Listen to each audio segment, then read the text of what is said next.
अवैध वाळू उपसा करणाऱ्या 6 तस्करांना महसूल पथकाचा दणका, 7,80,000 रुपयांच्या दंडाचा प्रस्ताव.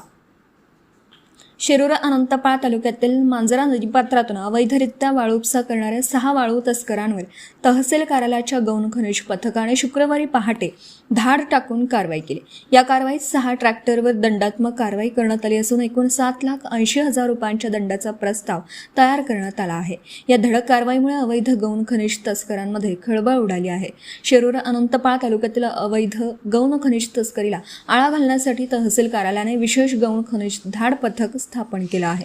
या पथकाला बिबराळा बाकळी शिवारात लगतच्या मांजरा नदीपात्रात मोठ्या प्रमाणात अवैध वाळू उपसा सुरू असल्याची माहिती मिळाली होती.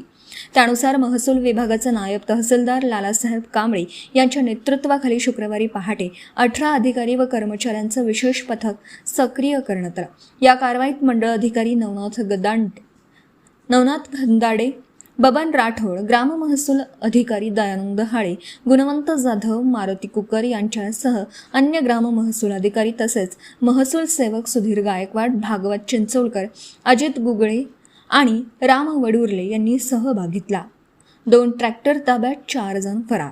धाडीदरम्यान 2 ट्रॅक्टर महसूल विभागाच्या ताब्यात घेण्यात आले. मात्र पहाटेच्या अंधाराचा फायदा घेत 4 ट्रॅक्टर चालक घटनास्थळावरून पसार झाले. फरार तस्करांचा शोध घेण्यासाठी संबंधित पोलीस ठाण्याच्या पोलीस निरीक्षकांना तातडीने कारवाई करून गुन्हे दाखल करण्याची सूचना देण्यात आल्याची माहिती नायब तहसीलदार लालासाहेब कांबळे यांनी दिली. Subscribe now and press the bell icon. Never miss an update.